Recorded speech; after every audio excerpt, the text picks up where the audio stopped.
Hello, everyone. We're ready to start part 3 of the Odyssey. This is the part where Odysseus is telling King Alcinous about how Athena is helping him once he returns to Ithaca. Now, remember that no one knows Odysseus is coming because they all believe him to be dead. Let's hear what he has to say. From the Odyssey, by Homer, translated by Robert Fitzgerald. Part 3, Father and Son. The kindly Phaeacians load Odysseus with gifts and take him home, leaving him fast asleep on the shores of Ithaca. On their return journey, Poseidon turns their ship into a lump of stone for daring to assist Odysseus. Remember that Poseidon is angry at Odysseus, not just for blinding his son Polyphemus, but for insulting him when he did not thank the gods for helping him at Troy. This is a major part of why Odysseus refuses to tell people his name, because he knows that Poseidon will kill them if he does. Odysseus is disoriented after 20 years away from home, but the goddess Athena meets him and tells him what happened. During his long absence, a number of young men from Ithaca and neighboring islands have moved into Odysseus's great house. Thinking Odysseus is dead, the suitors, as they are called, eat his food, drink his wine, and insist that Odysseus's wife, Penelope, choose one of them as her husband. Penelope, who still loves Odysseus and prays for his safe return, has put off a decision as long as she can, but the situation has become very tense.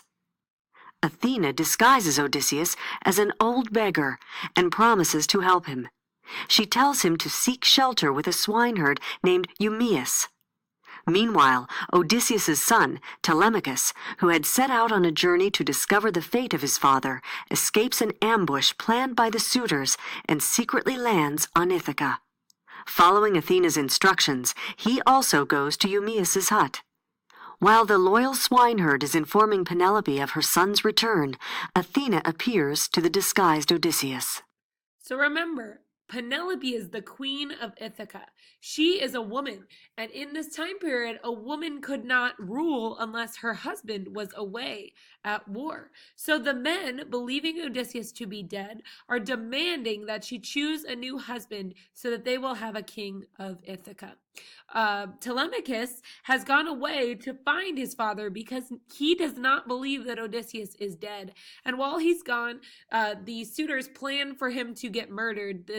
Their men attempt to murder him, but he survives, and now he too has returned home to Ithaca. Let's hear what Athena has to say to Odysseus.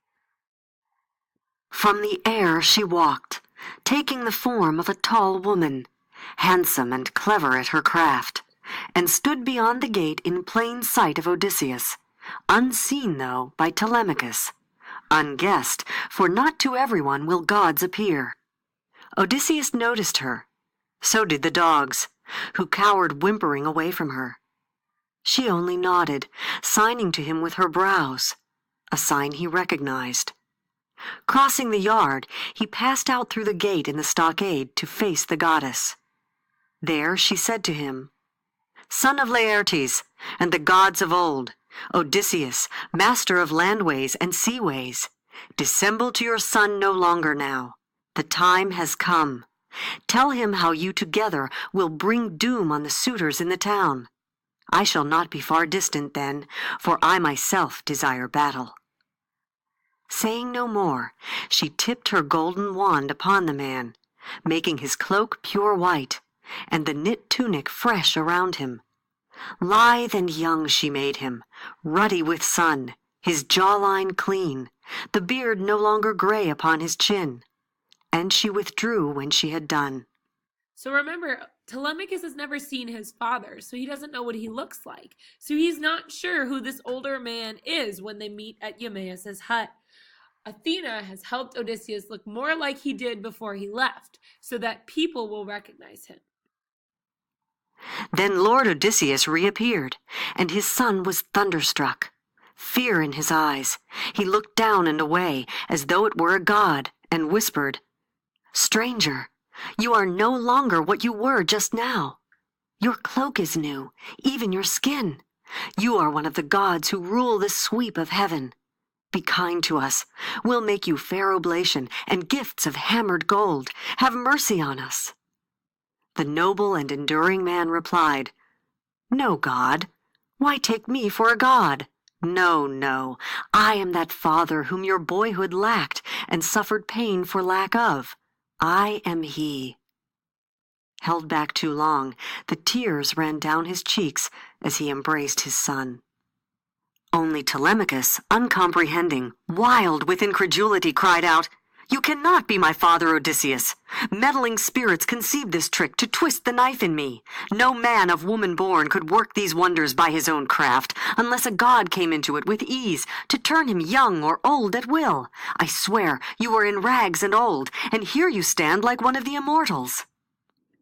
Okay, so now Telemachus is getting angry. He says, "You cannot be my father.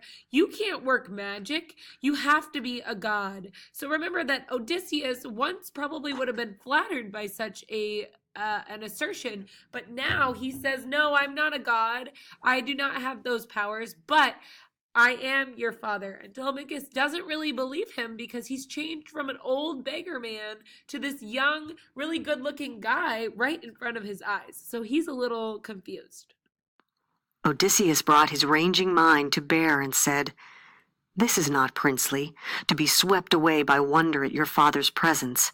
No other Odysseus will ever come, for he and I are one, the same. His bitter fortune and his wanderings are mine. 20 years gone, and I am back again on my own island. As for my change of skin, that is a charm Athena, hope of soldiers, uses as she will. She has the knack to make me seem a beggar man sometimes, and sometimes young, with finer clothes about me.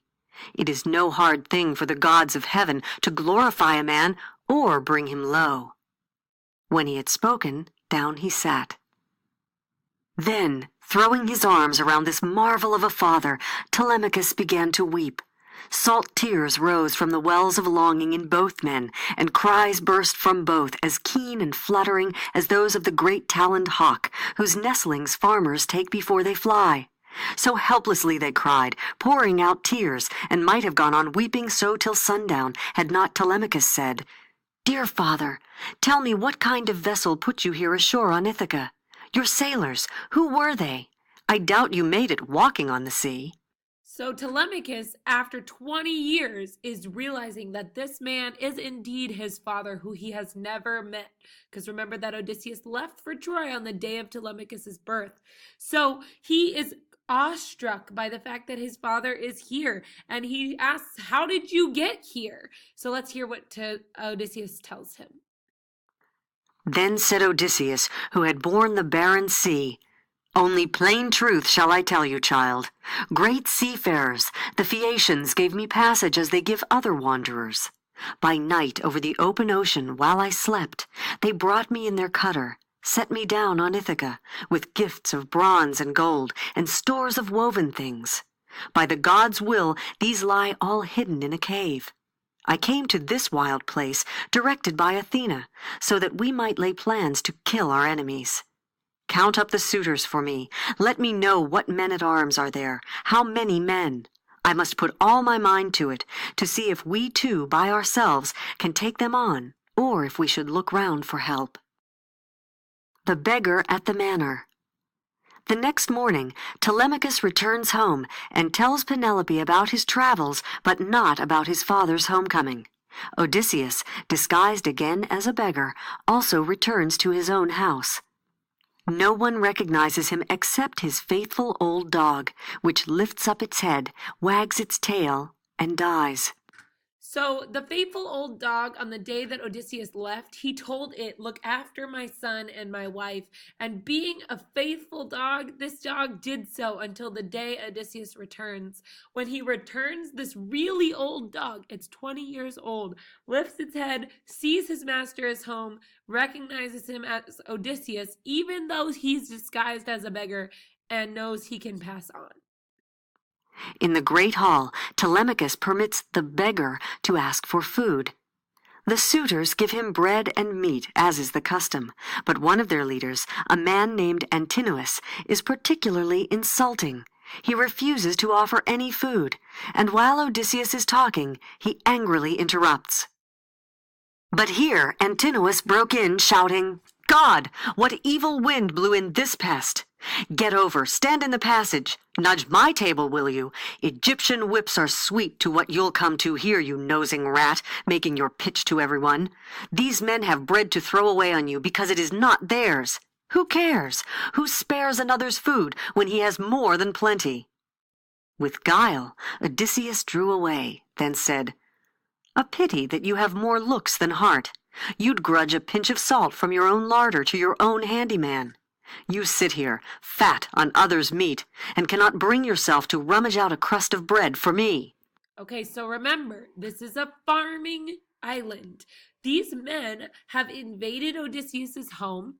They're eating his food. And remember, they're not breeding the stock again, so they're dwindling his resources. They're drinking his wine. They're courting his wife. And when he comes in disguised as a beggar, they can't even give him the traditional hospitality that their culture demands. So these are not good guys. And Odysseus is offended and provoked by this guy Antinous, who is being really, really rude.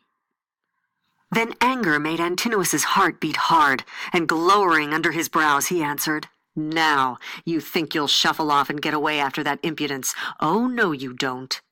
The stool he let fly hit the man's right shoulder, on the packed muscle under the shoulder blade, like solid rock, for all the effect one saw. Odysseus only shook his head, containing thoughts of bloody work as he walked on, then sat and dropped his loaded bag again upon the door-sill.